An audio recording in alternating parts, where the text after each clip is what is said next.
नमस्कार। आप सभी का स्वागत है हमारे YouTube चैनल एक कहानी पर। दोस्तों, आज की कहानी है माँ आपकी छोटी बहू की उतरन मेरी पत्नी नहीं पहनेगी। नेहा हाट बाजार से सब्जी खरीद कर घर लौटी तो देखा घर में काफ़ी शांति पसरी हुई थी। दोनों बच्चे चुपचाप बरामदे में बैठे अपनी पढ़ाई कर रहे थे। रोज़ धमा चौकड़ी मचाने वाले उसके 5 और 13 साल के बेटे चुपचाप बैठकर पढ़ाई कर रहे हैं। इसे उसकी बड़ी हैरानी हुई। नेहा के आते देखकर दोनों बच्चे उसकी तरफ देखकर मुस्कुराए। बड़ा बेटा समर तो फिर भी अपनी पढ़ाई में लग गया, लेकिन छोटा बेटा वीरेश, जो कि थोड़ा चंचल ज़्यादा है, अंदर कमरे की तरफ इशारा करते हुए अपनी दादी माँ की एक्टिंग करते हुए उसने बताया कि दादी माँ आ गई है।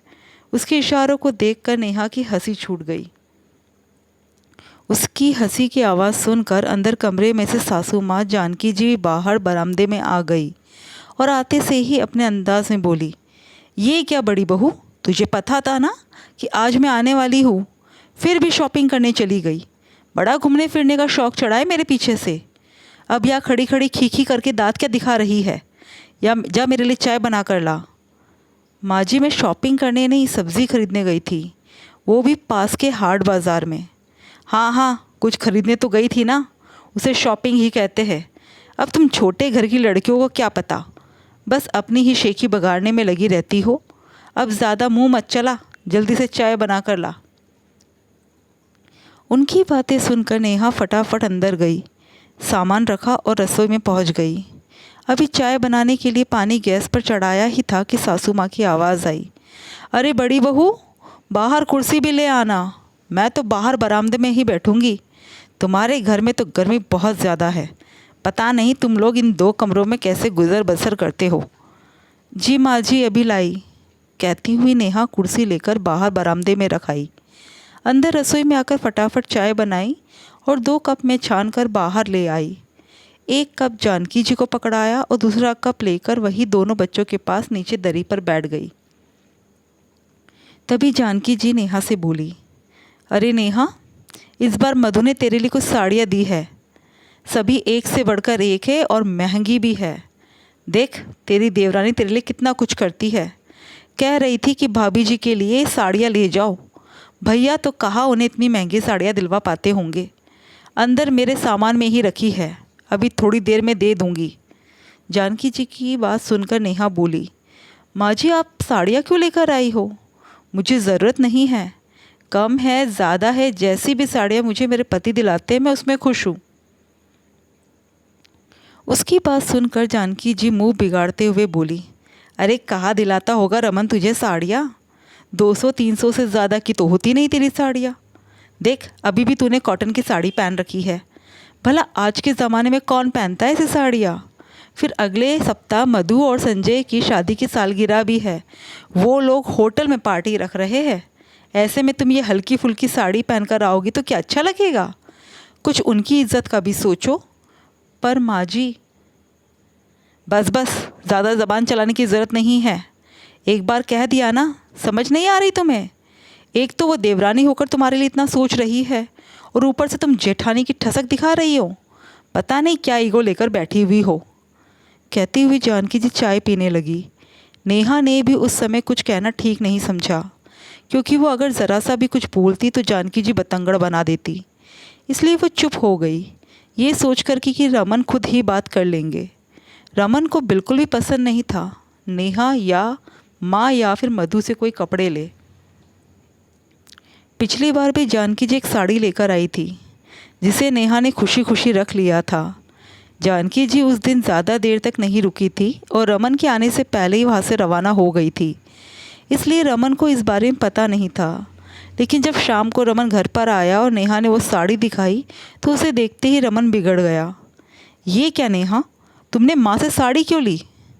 अचानक से रमन के सवाल से नेहा हड़बड़ा गई और बोली, माँ जी इतने प्यार से साड़ी लेकर आई थी तो तुम्हारे लिए मेरे प्यार की कोई वैल्यू नहीं है क्या, जो तुमने माँ की दी हुई साड़ी रख ली? मैं जानता हूँ कि अभी मेरे पास पैसों की कमी है, मैं तुम्हारी इच्छा को पूरी नहीं कर पाता, पर इसका मतलब ये तो नहीं कि तुम किसी की उतरन पहनोगी। उतरन? अचानक नेहा अवाक होकर रमन की तरफ देखने लगी। तब रमन बोला, हाँ ये उतरन ही है, मैंने ये साड़ी मधु को पहने देखा था। नहीं नहीं, आप ये क्या कह रहे हो? भला माँ जी मुझे मधु की उतरन क्यों देगी? नेहा अभी भी मानने को तैयार नहीं थी। तुमसे ज़्यादा मेरी माँ को मैं जानता हूँ, वो कभी भी तुम्हें खुशी खुशी कुछ नहीं देगी। कहते हुए रमन ने फेसबुक पर मधु के 1 सप्ताह पुराने पोस्ट दिखाए। सचमुच मधु ने वही साड़ी पहन रखी थी। देखकर नेहा हैरान रह गई और बोली, तभी माँ जी कह रही थी कि इसका ब्लाउज़ कटवा कर रखा था, मिल नहीं रहा, तुम किसी और ब्लाउज़ के साथ इसे पहन लेना। बस तब से रमन ने नेहा को माँ से कुछ भी लेने से इनकार कर दिया। जानकी जी के 2 ही तो बेटे हैं, बड़ा बेटा रमन और छोटा बेटा संजय। रमन पहले पिता का बिजनेस संभालता था, लेकिन अचानक पिता की मौत होने के बाद और बिजनेस पार्टनर की धोखाधड़ी के कारण सब कुछ ठप हो गया। लेकिन रमन अभी भी सब कुछ ठीक करने की कोशिश में लगा हुआ था, पर परिवार का पेट तो पालना ही था। जानकी जी भी यदा कदा सुना ही देती थी, बल्कि यूँ कहो कि वो अब एहसान भी जताती थी। इसलिए रमन जहाँ छोटी मोटी नौकरी करके अपना और अपने परिवार का गुजर बसर करने लगा, वही छोटा भाई संजय इंजीनियर बन गया और अच्छा खासा कमाने लगा।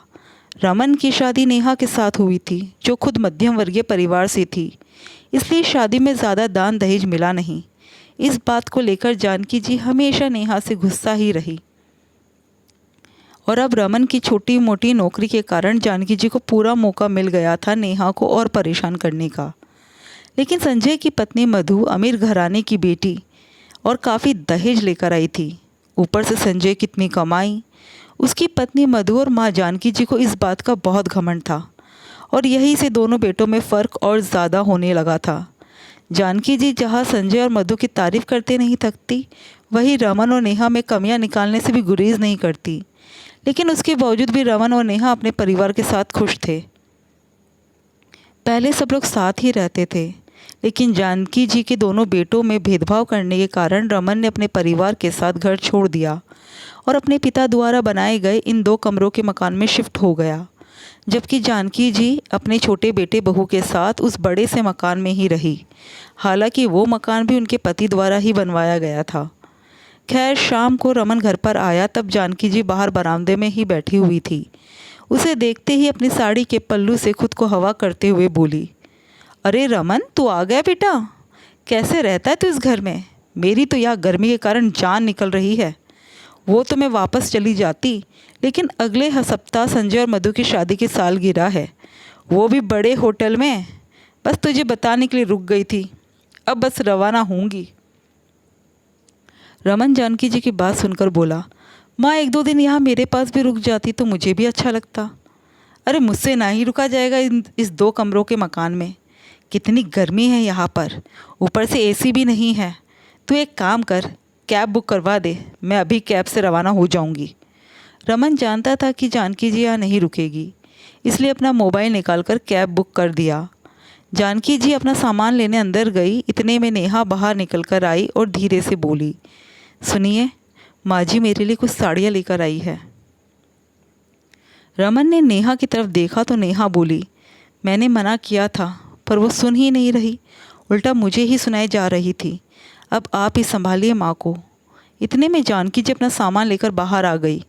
उन्हें देखते ही रमन बोला, माँ जाते हुए अपनी साड़ियाँ भी साथ लेकर जाओ, नेहा ये साड़ियाँ नहीं पहनेगी। रमन की बात सुनते ही जानकी जी ने पहले तो नेहा को घूर कर देखा, फिर रमन से कहा, क्यों, क्या बुराई है इन साड़ियों में? एक से बढ़कर एक महंगी साड़ियाँ है, इसने तो कभी देखी भी नहीं होगी ऐसी साड़ियाँ। इसने ऐसी महंगी साड़ियाँ नहीं देखी तो कोई बात नहीं, जब मेरी क्षमता होगी तो मैं दिला दूंगा, पर अभी मेरी हैसियत नहीं है उसे ऐसी साड़ियाँ पहनाने की, इसलिए आप ये साड़ियाँ वापस लेकर जाइए। रमन ने अपनी बात कही तो जानकी जी गुस्सा हो गई।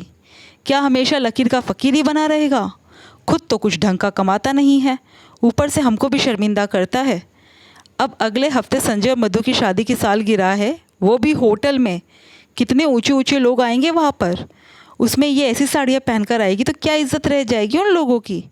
अरे मैं तो बच्चों के कपड़े भी लाना चाहती थी, लेकिन उनके बच्चों के कपड़े मेरे बच्चों के लिए छोटे थे।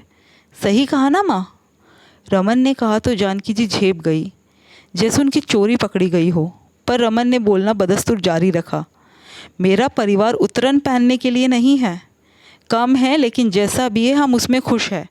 आइंदा आप जब भी यहाँ आओगी तो अपनी छोटी बहू की उतरन लेकर नहीं आओगी। अरे उतरन है तो क्या हुआ, इसने तो उतरन में भी ऐसी साड़ियाँ नहीं देखी होगी। लेना हो तो लो ये साड़ियाँ, नहीं तो सालगिरह में आने की ज़रूरत नहीं है। मैं नहीं चाहती तुम्हारे कारण हम लोग शर्मिंदा हो। जानकी जी अपनी धुन में बोलती गई। रमन सुनकर बिल्कुल हैरान था। भला एक माँ अपने बच्चों का इतना ज़्यादा फ़र्क करेगी, इसकी उसे बिल्कुल उम्मीद नहीं थी। आखिर रमन बोला, ठीक है माँ, दरवाज़ा खुला है, आप जा सकती हो। माना कि आपका छोटा बेटा बहुत कमाता है, पर स्वाभिमान तो मेरा भी है। हम आपको शर्मिंदा करने के लिए सालगिरह में नहीं आएंगे। इतने में कैब आ गई। रमन की बात सुनकर जानकी जी अपने पैर पटकती हुई बाहर निकल गई। अगले हफ्ते मधु और संजय की सालगिरह में भी वो लोग नहीं गए। आखिर उनके परिवार को उनकी गरीबी से शर्मिंदगी जो महसूस होती थी। दोस्तों, आपको कहानी कैसी लगी कमेंट करके ज़रूर बताइएगा और हमारे चैनल को सब्सक्राइब ज़रूर कीजिएगा।